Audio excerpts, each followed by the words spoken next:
Welcome. My name is Arthur Malman, and I'm your host today for GGG Insights. Right now, we're just starting a series on the future of East Hampton, and we have a lot of voices we're going to be hearing from, some you would expect and some that are surprising. Obviously, we're going to have some political people, some government people, but we're also going to have members of the clergy, maybe a couple of high school students, people who are working in the town, contractors, farmers, fishermen, and really try to get an idea of where this town is going over the long term. Today, we're very fortunate to have with us Zachary Cohen. I've known Zach for probably almost 10 years now, and he is sometimes the guy who drives me the most crazy of anybody I know, because he always questions what we all take for granted. The only trouble is, many times, in fact, most times, his questions are well thought out, and his research is impeccable. So, Zach, where do you think the future of East Hampton will be? Well, as you might expect from me, I have also tried to set up a framework of how I think about these things. And it's fairly simple. I look at there being physical issues, sea level rise, our zoning laws, the water, clean water, and then I look at social issues, which is rather broad: who lives here, who we're providing for, who will live here, what kind of jobs will they have, all those things, not just social services. That allows me often, when I look at a proposal, to think about, is this adequately thinking through the ramifications of one to the other? And commonly, what I'll say in advance when we go to the specifics is that I've noted as East Hampton has tended to govern on the physical side and for physical things, and on my view, not adequately understanding the ramifications that it's going to have on the people who live here. Saying that, is there a specific topic using that framework you want to go into? Sure. Let's talk about the biggest thing. Okay. Ocean rising. Yes. We're going to be inundated soon. Yes. Has the town taken this into account? How can we take it into account? They have begun, which is better than not having begun. I would say, I'm going to go out on a limb here, that I went to the presentation last year of the first study that was done, and most people found it inadequate and rather frustrating from... This is the resiliency plan? Yes, the Resiliency Assessment. I don't remember the exact name, but it's basically a major study that was done. I have well, some people may call minor squabbles, but I never consider the foundation you build something on minor. And more major issues. So let's start out. There is a question of whether it's underrepresenting the sea level rise itself. Mm-hmm. And many people, Paul Fiandello was very vocal about that, but a number of people are.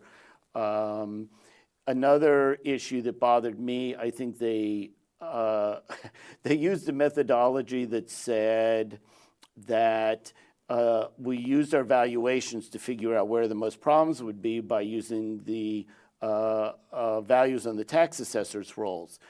Well, everyone knows that the common problem, the tax assessor rolls are only moderately accurate. But there's an even huger problem that I think underscores any attempt to get the answer right, which is we put no value on our tax rolls for anything that's owned publicly. Oh, okay. Well, that's a major issue. I mean, obviously, you're on the, I guess you're on the CPF Opinions Committee, so the town keeps on buying things with CPF funds, and I guess every time they buy something, I guess they bought the Storeroom site in Wainscott just now, and that comes off the tax rolls. Is that the type of thing? No, I'm talking about all the beaches. Oh, okay. So under this study, we can lose our beaches, and it's going to say it's going to have zero effect because they're only basing it on the. Oh, I see. It's even worse. Okay. It's much worse, and so like all the people who live in Montauk on what's called the Benson Reserve, those are in front of the motels to the west. Mm-hmm. Obviously, the beach in front of them is a major value to their property. but sea level rise is not going to get up to their houses. It's going to look like they've lost no value. But of course they will. They'll have lost billion, at least millions. Anyways, that's the small part. The bigger part is, luckily there is a discussion of moving things back, but I have problems with that. I just wonder where, sort of, as you know, I'm big on logical consistency.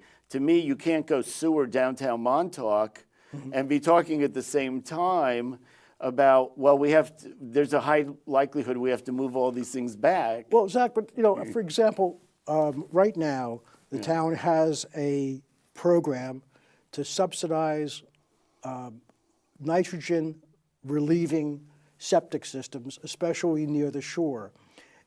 And I know Paul Fiandello, who you mentioned, said, look, I have got a map of 50 years from now, and most of the places you're putting this money, these grant funds or loan funds, whatever they are, will be underwater. On the other hand, as a practical matter, Grandma and Grandpa and Charlie and Frank are going to be living in those houses for the next 20 or 30 years. So maybe it doesn't make too much sense over a 50-year horizon, but it might make some sense in a short-term horizon of 15 years or 20 years. There's a difference between, and I agree with you, and there's a difference between doing it on a private property, wherein essentially after it's done, the homeowner owns the system. Well, you can't take it back. And it's a little messy if you do in any event. And there's no obligation by the town or a proper functioning of the system that they have to pay. Versus a commercial area and the motels where you feel that you might need a coordinated plan of moving all of them, because my numbers say that once you put the motels on it, it will only be financially viable if the motels are on it. And if you found that in 10 years, let's say in 10 years, you had to move a house owner had to decide to abandon. Okay, you put some money in, you hope to get 20 years out of the septic system, and you only got 10. But now you're at Montauk, you're in a whole different situation. You're talking about tens of millions of dollars for a sewer right, system. and then you got somebody who's 3 blocks off the ocean who's now become dependent upon that system, whose costs would go up tremendously if the motels were taken off of it. So it's a whole different situation. More importantly, so now let's go to a much further point of view, is that what will happen if we lose lots, properties, and houses? And economics tells you that the people who have the money, which generally are people closer to the water or on the water, are going to drive, if at least a high percentage will stay here, we hope, if we've done a good job. They'll start buying backwards. Buy a block away from the water. Exactly. And what's going to happen is you're going to find that down the chain, it may take a few years, it's going to make it even less affordable to be here. Okay, that's an interesting point. I know. So what you're really saying is, I've got a house that's 3 blocks away from the water, and pretty soon my house is going to become more valuable as the water comes close to me, but I won't be able to afford to live there because the guy who has more money than me is going to buy my house because he wants to be on the water.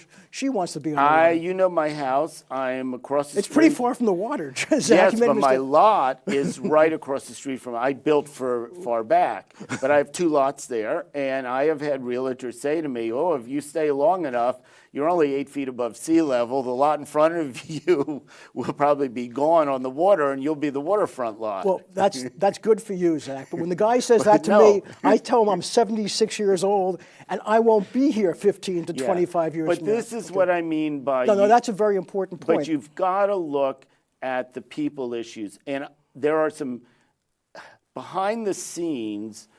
I have had discussions with some important people who represent they've been in parts of CCOM. Concerned Citizens of Montauk. Yeah, okay. Concerned Citizens of Montauk. And with others that know that it's all the people in politics, including me, are scared to say this, but I did say it last year when I ran.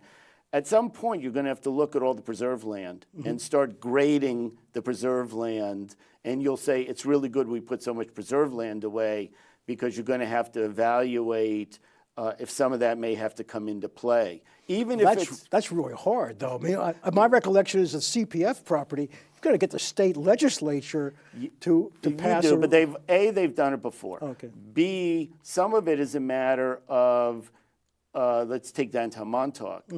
I suspect that Lions Field, the baseball field down there, will ultimately be seen as a very important commercial area if it's large enough to be, and it'll be make much more sense to go to a CPF property, some of which we've bought for active recreation, but never used for active recreation, and move the active recreation. There's gonna, basically, here's how I said to everybody, you need to look at Montauk almost as if it hadn't been built on, wipe off 100 feet or so of the shoreline, and say, now let's redesign it. What would we want it to be?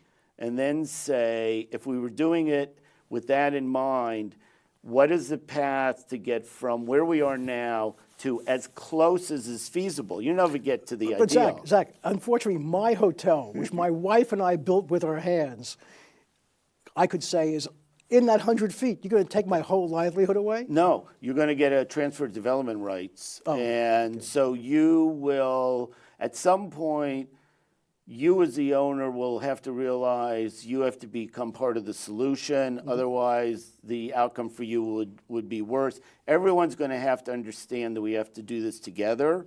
I've long advocated they really need a composite group with the motel owners, and they are to some degree doing that. And you probably, the big value, as you know, Arthur, is not in the sticks that make up the motel. It's the beach. It's in the land and the zoning rights to operate that way. So if you can find a piece of land that is acceptable and change your zoning, and we're talking about, you should be looking at it now, but I can see it taking at least 10 years to get this kind of consensus together.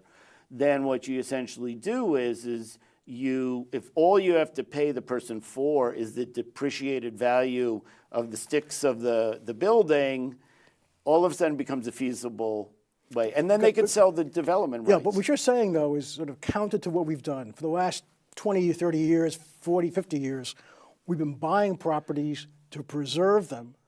And we're also, at the same time, changing our zoning to make businesses non-conforming to new residential areas. Now you're talking about taking preserved land or residential land and going the reverse, which is a major change of It is, and it's going to mentality. be a big discussion. To some people, it's going to be a big fight.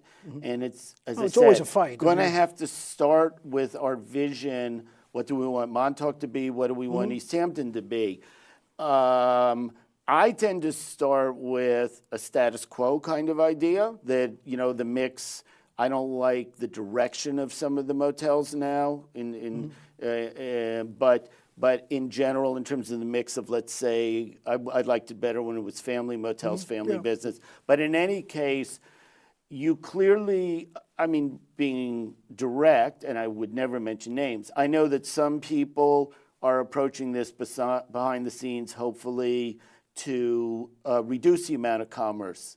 Sure, that's And other people I know are chomping at the bit because I think the town's about to make a major mistake, and it's going to lead to the village of downtown Montauk, and they're going to set their own zoning laws. That's all. What's that mistake? As soon as they set a sewer district out there that has more than 500 residents in it, and that's not voters, and is less than 5 square miles, those people have the right to go self-determined to become a village. I think it's a terrible mistake. Let's just talk about some Yeah. of this stuff now, because some of this stuff that you're talking about, and you said it before, is going to affect people. Yes. And to the extent that the shoreline comes in, houses become more expensive. That are on the new shoreline. They're obviously going to be less and less affordable housing, whatever that means. At the same time, we've always thought about tax reassessment as taking the existing houses that are huge and underassessed and moving some of that tax burden to them away from the smaller houses. But what we hadn't really focused on until recently was, if I'm a working guy and I want to build a house, that's a modest house. Because it's a brand new assessment, because there's nothing on the vacant land, I'm going to pay more than the guy with the big house for my little house. So as a carpenter or a plumber, I'm going to pay more for my house because I'm going to pay more taxes every year than the guy at the big house near the ocean. It's a crazy system. Well, there's numerous things and tangents I can take from that. But as you know, myself and my wife, Pamela Bickett, have been vocal, not just quiet supporters, vocal supporters of the need for affordable housing. I do think it's somewhat my responsibility, our responsibility, people in it, to convince a number of, say, people who haven't grown up here, how important it is to have a complete, I like to think of it as a complete community, not a homogeneous, wealthy community. But in that, let's assume that we've succeeded in that. The obstacles for being a middle-class homeowner here are immense. Affordability is ridiculous. But we have shown much success, but it's been the far past, and this is one of my criticisms, in affordable housing that have kept people here. So where could we go from here? I want to go to the CPF issue. I know I have been on the side. I feel that my environmental credentials are strong enough that I can go in and say that a percent of that CPF fund long ago should have been allowed to be sent to buy only the land, no buildings. Buildings can be self-sustaining in affordable housing. The problem is buying the land, because the CPF fund, one, it's supposed to invest rights in real property, so that's perfect. Two, it has a transfer development right program built into it. So from the beginning, you were supposed to have formed a bank, and we transfer them in. And I would have said, hey, for every 10 you transfer in, you should be transferring one out into affordable housing. We don't keep up that, anywhere near that. Well, Zach, I know there was a fellow who was on one of the new business or town finance committee that I was on a long time ago. Which I was on with you for a while, too. Yeah, John Tintle. And John raised a very interesting point. He said, the Tintle family owns the big sand pit in Waynescott. And spoke to people were talking to him about making some of that available for affordable housing. And I've forgotten how old John was, but let's say he was 40 at the time. I think his attitude was he'd be dead before that deal was done, because everything takes so long with the town. And he said, on the other hand, he said, John Tintle, rent out houses to people on a private basis which are affordable. And his point was, the problem for creating brand new little houses is you can't build them on 3 acres. You got to build them on a small lot. So his view was the way you would create affordable housing without total government bureaucracy and glacial movement toward that goal is you downsize the lot size. Now that has a lot of implications because it means more kids in the school system and stuff like that, but we really haven't been successful in creating affordable housing through the government programs that we have here in town. We were in the past reasonably. For some reason, I know why we stopped. Last pure town purchase and money put into affordable housing was late 2007 for the aquatic tennis courts. We are now in 2018, and they were just getting built. And well, there are a couple things there, and I'll try to go fast. Wait, let's just stop there. When were those tennis courts built? Bought, rather?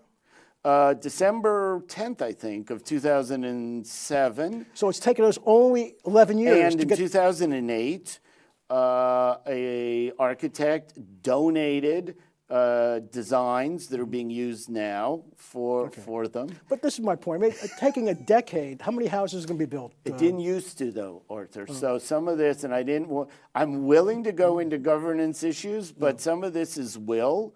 Some of this is also smarts. One of the reasons. Well, whenever you have, the GGG has had a lot of campaign debates among candidates, and you hear every single person, I'm for affordable housing. I'm for affordable housing. We're all for affordable housing.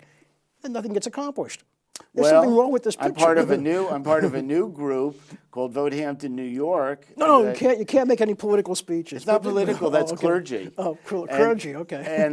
And they are. We're going to have the clergy on here, so be careful what you say. No. And one of the things that they're concerned about, at least the one I work the most with, Reverend Thompson at Calvary Baptist, is not only affordable housing, but holding politicians' feet to the fire, that if they say something, that they have to become accountable for it. But that's a different story. So let me get a couple of specifics down in the details. What can be done and different ways to approach it, and some of the things that I've put out. First, you can see that it's not so smart to approach affordable housing one instance at a time. It allows one neighborhood to gang up. Best thing to do is do 5 at a time where there's one in each hamlet. And then sort of say, well, everybody's got a share in this. That's one. Another is to Let me just stop there. Yeah.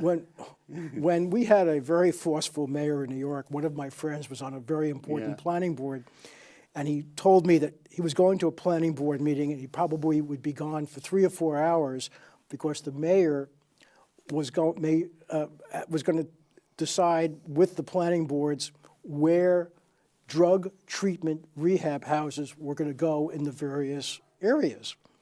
And without exaggeration, 45 minutes later, John Stryker was back in my office to continue. I said, what happened? He said, it was an unusual meeting. The mayor's office said, thank you all for coming, and he gave a handout. And every district represented had one spot which the mayor's office had chosen for drug rehabilitation housing. Right. And he said, there's nothing to discuss. If any of you want to move that location in your district to a different place, we'll probably support it if it's reasonable. That's just what I'm saying. And you can all go back to your other business. That's just what I'm saying. I mean, that was, and he came back startled. Well, that's just what I'm saying. I'll go forward. There's a whole bunch of things you can do.